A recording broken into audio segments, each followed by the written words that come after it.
Hello students, electrostatics में आज का अपना टॉपिक है electric field.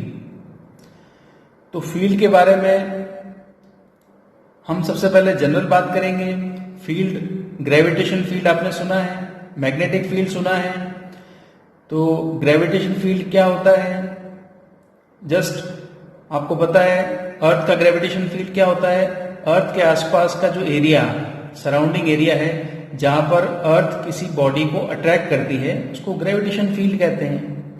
Just like gravitation field, यहां पर अपन पढ़ रहे हैं इलेक्ट्रिक फील्ड। हम लोग इलेक्ट्रिक फील्ड के लिए सिंपल एक डेफिनेशन आप देखो, the region surrounding a charge where its electric effect are present. ऐसा सराउंडिंग स्पेस या surrounding area, region around the charge, जहां पर उसका इलेक्ट्रिक इफेक्ट काम कर रहा हो, उसको कहते हैं इलेक्ट्रिक फील्ड। क्लियर? अब इलेक्ट्रिक फील्ड में आपको जो फिजिकल क्वांटिटी यहां पर मिलेगी, फिजिकल क्वांटिटी इलेक्ट्रिक फील्ड से रिलेटेड, वो है electric field intensity. Intensity intensive property को शो करती है, किस पॉइंट पर कितना इंटेंसिव इलेक्ट्रिक फील्ड एक्ट होता है, यहां उसकी स्ट्रेंथ क्या है। जहां पर इलेक्ट्रिक फील्ड वीक होगा वहां पर उसकी स्ट्रेंथ कम होगी, तो इस फिजिकल क्वांटिटी का अमाउंट भी कम होगा। जिस पॉइंट पर इलेक्ट्रिक फील्ड इंटेंसिटी की वैल्यू, मैग्नीट्यूड ज्यादा दिया हुआ है, दैट मीन्स वहां पर इलेक्ट्रिक फील्ड इंटेंसिटी स्ट्रांग है, वहां पर इसका मैग्नीट्यूड ज्यादा है, वहां पर इसकी इंटेंसिटी, इसकी स्ट्रेंथ स्ट्रांग है। तो E को आप कैसे निकालोगे, इलेक्ट्रिक फील्ड इंटेंसिटी कैसे फाइंड करते हैं? The force on unit test charge, मतलब आप एक चार्ज टेस्ट के लिए लेके आएंगे ओनली, तो उस यूनिट टेस्ट चार्ज कैसा होगा? यूनिट होगा। टेस्ट चार्ज कैसा होगा? पॉजिटिव होगा। The force on unit test positive charge is called electric field intensity. मतलब पॉजिटिव चार्ज लाइए और उसका अमाउंट कितना होगा? 1 कूलम, मतलब यूनिट चार्ज। तो पॉजिटिव यूनिट चार्ज पर जितना भी फोर्स लगता है, उस फोर्स को इलेक्ट्रिक फील्ड इंटेंसिटी की अमाउंट के इक्वल हम कह सकते हैं। जैसा आप देखो डायग्राम में, ये एक चार्ज है, इस चार्ज को हम कहेंगे सोर्स चार्ज, और ये सराउंडिंग स्पेस, ये है इलेक्ट्रिक फील्ड। इस सराउंडिंग स्पेस में आप एक चार्ज टेस्ट के लिए, मीन्स आप कह सकते हैं इलेक्ट्रिक फील्ड इंटेंसिटी को फाइंड करने के लिए आपने एक चार्ज रखा Q0, it is called test charge. इस Q0 पर जो फोर्स लगेगा उसका अमाउंट होगा F, बिकॉज आप जानते हैं दो चार्जेस के बीच में फोर्स लगता है कूलम्स लॉ के अकॉर्डिंग। तो Q और Q0 के बीच में फोर्स लग रहा है F, बट ये फोर्स लगेगा Q0 चार्ज पर। अकॉर्डिंग टू डेफिनेशन फोर्स आपको रिक्वायर्ड है यूनिट चार्ज पर, यूनिट चार्ज होना चाहिए। तो इसके लिए जो यहाँ पर फोर्स अपन लिखते हैं वो फोर्स है जो चार्ज Q0 पर एक्ट होता है। तो Q0 चार्ज पर एक्ट होने वाला फोर्स F है। तो डिवाइड अगर आप Q0 से करोगे तो आपको मिलेगा फोर्स पर यूनिट चार्ज।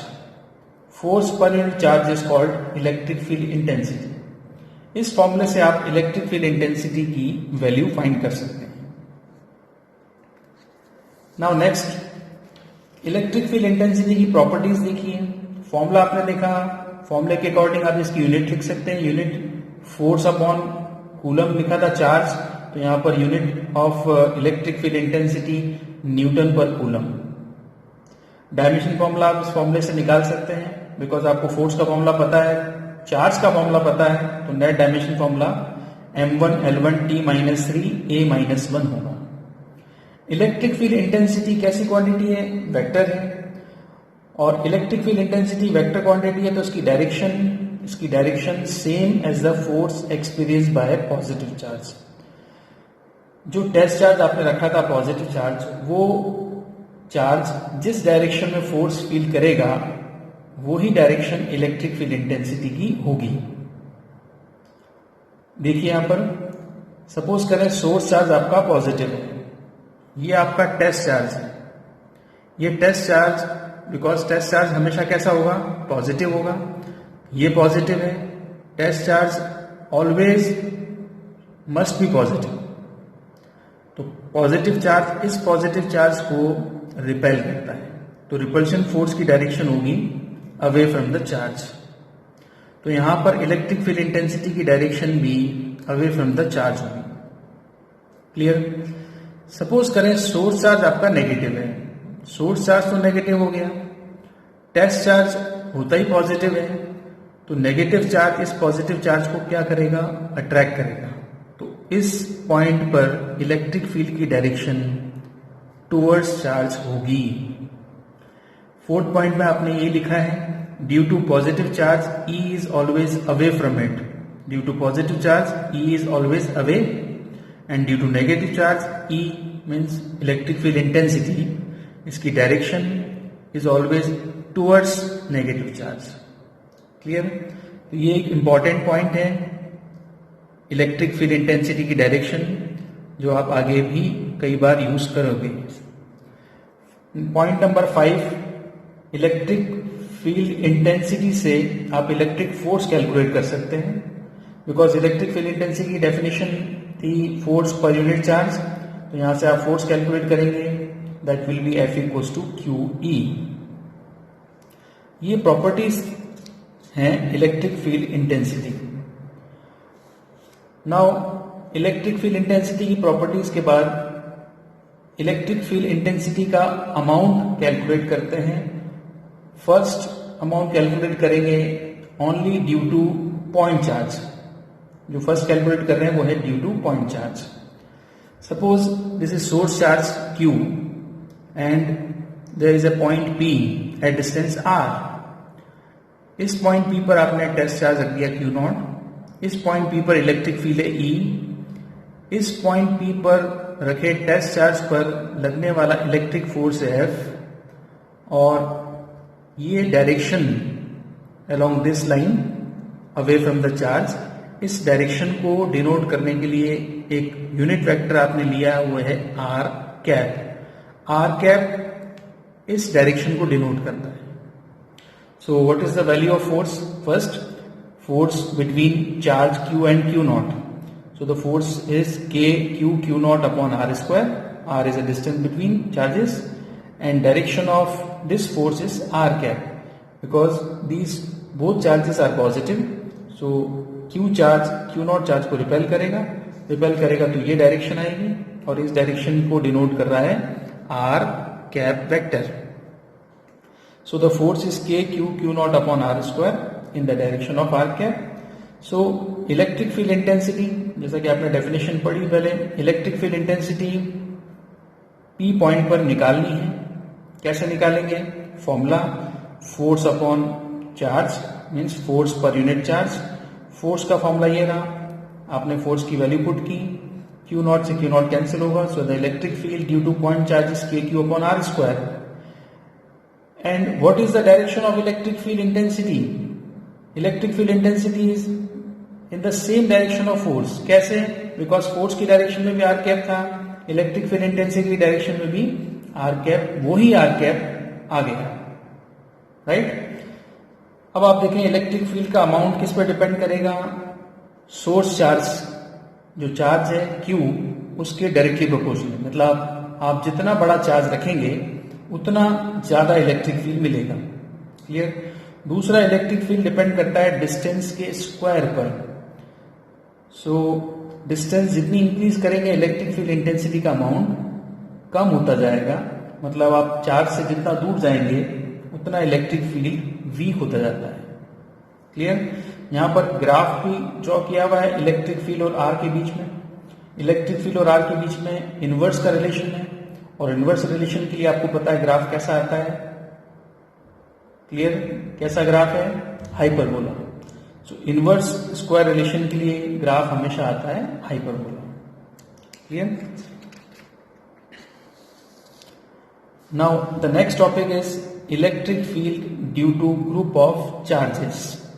अब चार्जेस का ग्रुप हो, सपोज करें, डायग्राम में देखो, सपोज करें पॉइंट P है, इस पॉइंट P पर Q1 चार्ज इलेक्ट्रिक फील्ड बनाता है E1, Q2 charge electric field बनाएगा E2, Q3 charge electric field बनाएगा E3, राइट। तो P पॉइंट पे जितने सराउंडिंग में चार्जेस होंगे, जितना चार्जेस का ग्रुप यहाँ पे गिवन होगा, वो सभी चार्जेस अपना अपना इलेक्ट्रिक फील्ड इस पॉइंट पर बनाएंगे। तो आपको नेट इलेक्ट्रिक फील्ड निकालना है पॉइंट P पर, तो net electric field P point पर निकालेंगे is the vector sum of individual electric field intensity due to all charges. जितने भी चार्जेस यहाँ पर होंगे उन सब की इंडिविजुअल इलेक्ट्रिक फील्ड इंटेंसिटीज का कौन सा सम करोगे? Vector sum. अगेन यहाँ पे सम कौन सा आया? Vector sum, because electric field intensity कैसी क्वांटिटी है? वेक्टर क्वांटिटी है, और वेक्टर क्वांटिटीज का सम कौन सा होता है? वेक्टर सम होता है। और वेक्टर सम आपने कहाँ पढ़ा था last? Principal of superposition after Coulomb's law. वही सेम वेक्टर एडिशन यहाँ पर अगेन अपन यूज कर रहे हैं, जो आपने प्रिंसिपल ऑफ सुपरपोजिशन में कूलम्स लॉ में पढ़ा था। अगर थोड़ा भी आपको डाउट है प्रिंसिपल ऑफ सुपरपोजिशन में या वेक्टर एडिशन में, तो वो डाउट आपका यहाँ पर क्लियर हो सकता है, बिकॉज अपन सेम प्रैक्टिस दोबारा हम करने वाले हैं।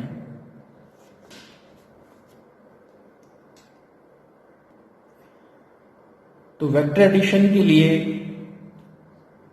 आगे कुछ एग्जाम्पल से अपन क्लियर करते हैं वेक्टर एडिशन।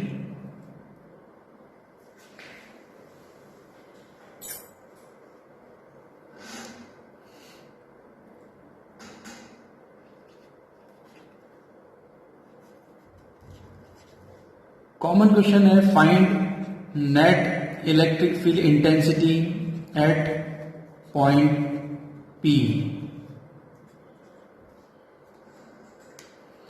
स्टेप्स जैसा कि मैंने आपको पहले भी बताया था, स्टेप्स कॉमन है। फर्स्ट स्टेप में आप ड्रॉ करेंगे, इलेक्ट्रिक फील्ड ड्रॉ करेंगे। स्टेप 2 में direction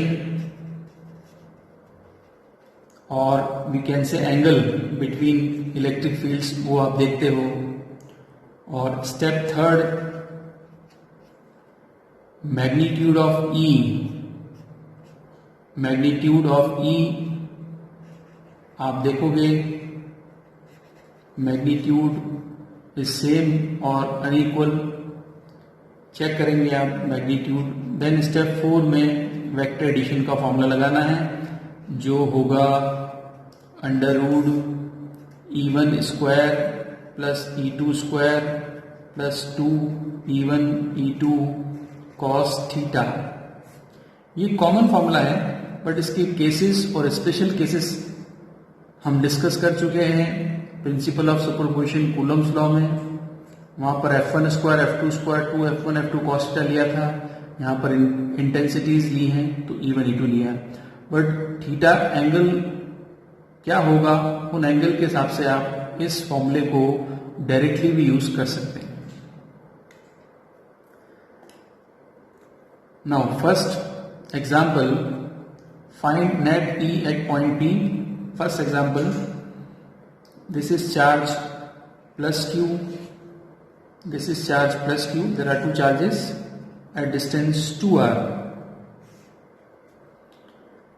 The point P is midpoint of line joining these two charges. Clear? अब आप देखो, यहां पर इस पॉइंट P पर आपको इलेक्ट्रिक फील्ड फाइंड करना है, नेट इलेक्ट्रिक फील्ड फाइंड करना है।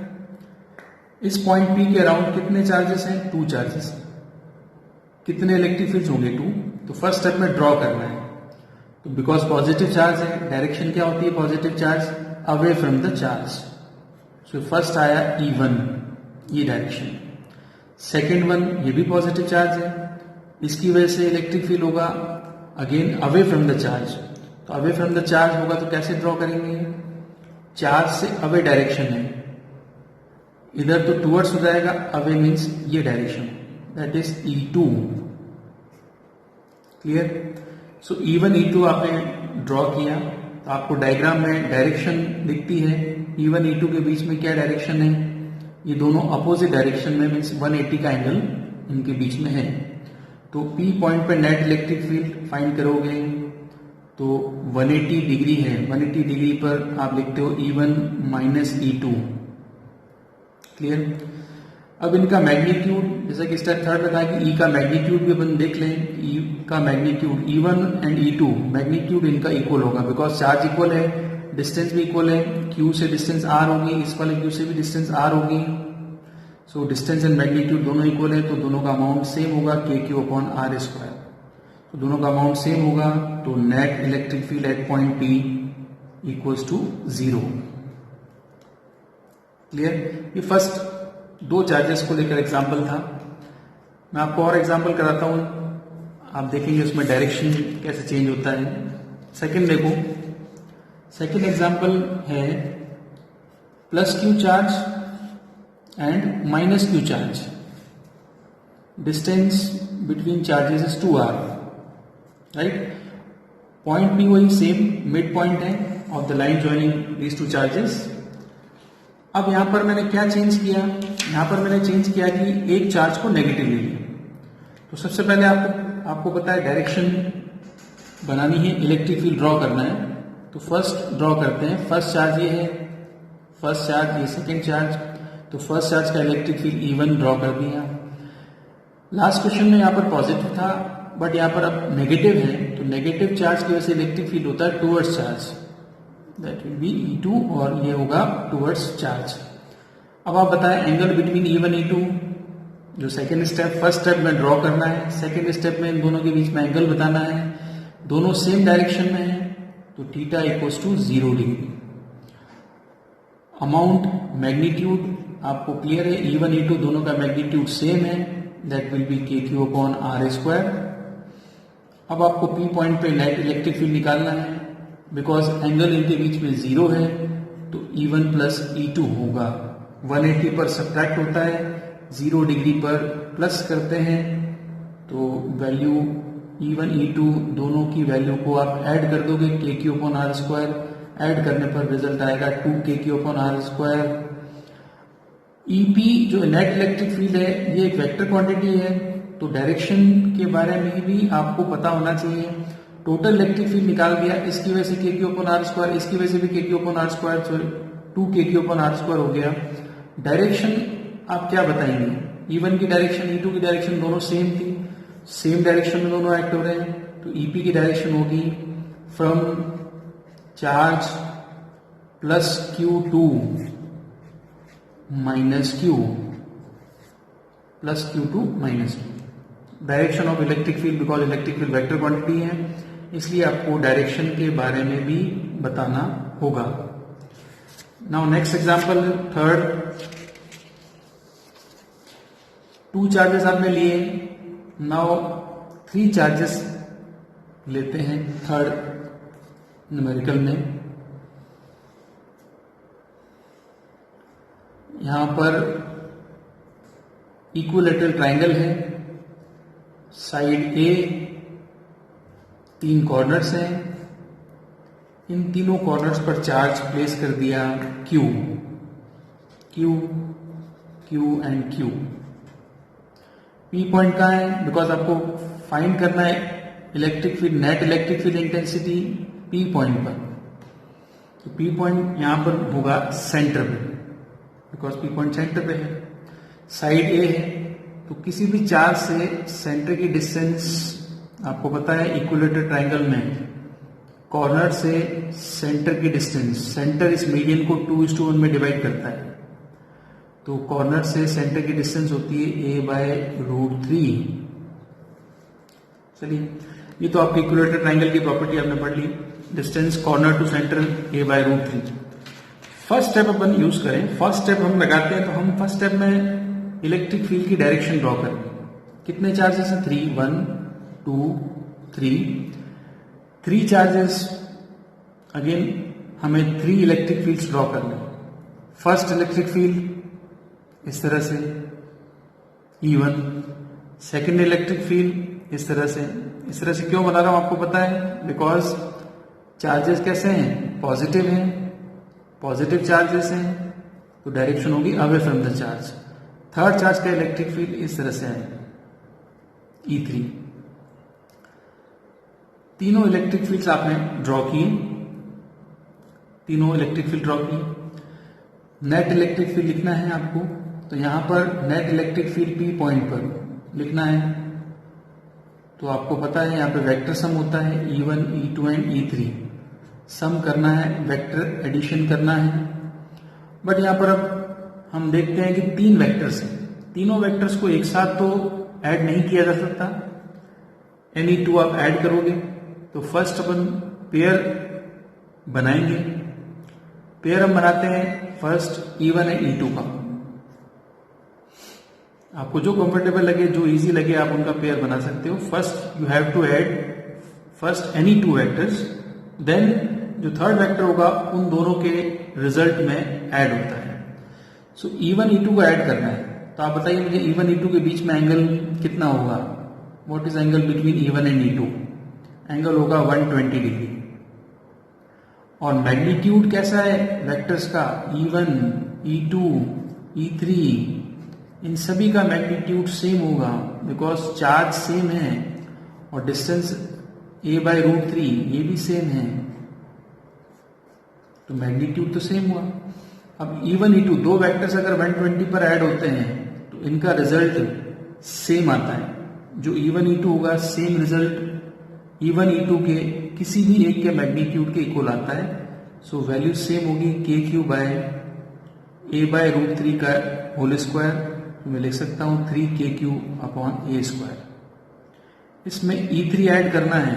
E3 की वैल्यू तो सेम है, बट आपको E3 और इस वेक्टर की डायरेक्शन के बीच में फर्स्ट एंगल निकालना पड़ेगा।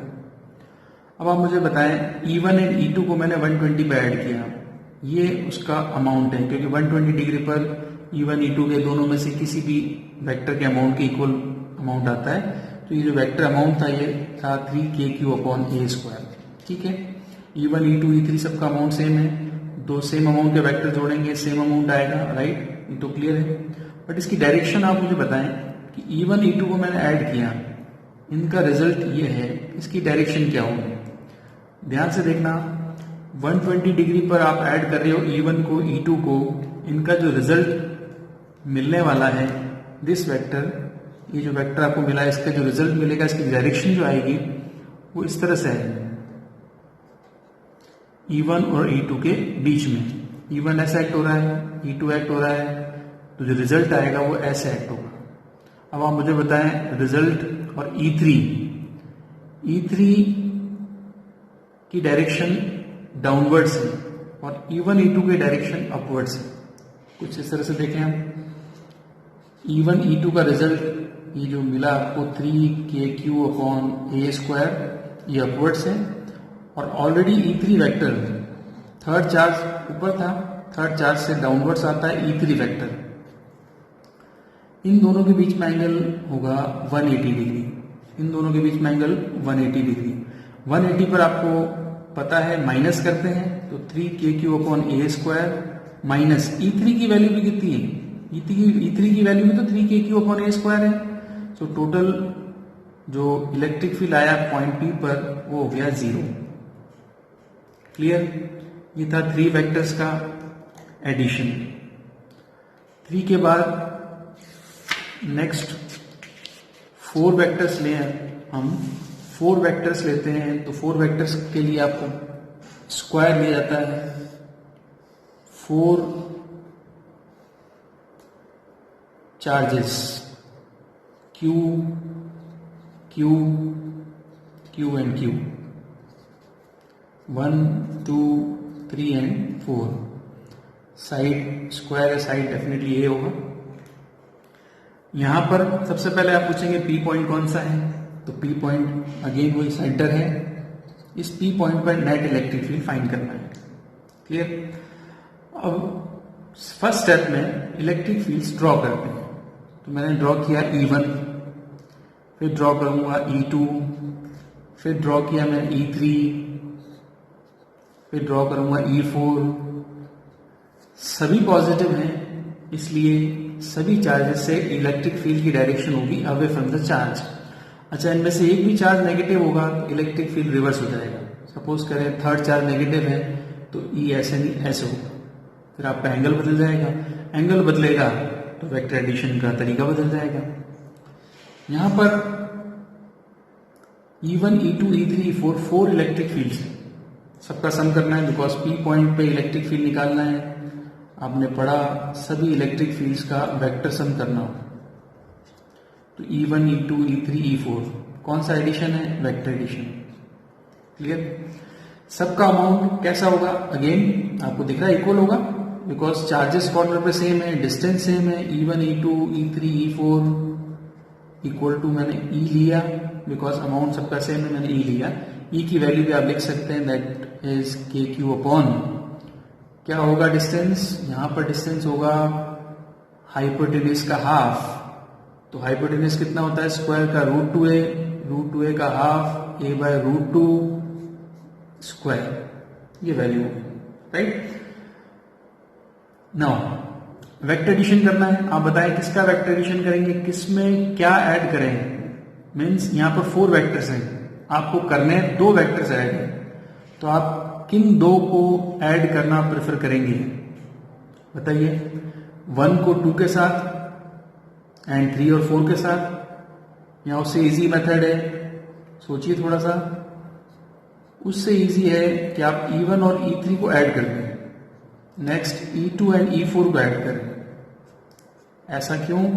बिकॉज E1, E3 ऐड करेंगे, इनके बीच में एंगल कितना है? 180 डिग्री। E2, E4 को ऐड करेंगे, एंगल कितना है? 180 डिग्री। और 180 डिग्री पर आपको पता है सब्ट्रैक्ट होता है, E1 में से E3 सब्ट्रैक्ट होगा, E2 में से E4 सब्ट्रैक्ट होगा, और सभी का मैग्नीट्यूड सेम है। तो जो मैग्नीट्यूड E1 का है वो ही E3 का है, तो E माइनस E 0। अगेन जो मैग्नीट्यूड E2 का है वो E4 का है, अगेन E माइनस E 0। तो स्क्वायर के सेंटर पे नेट इलेक्ट्रिक फील्ड आया 0।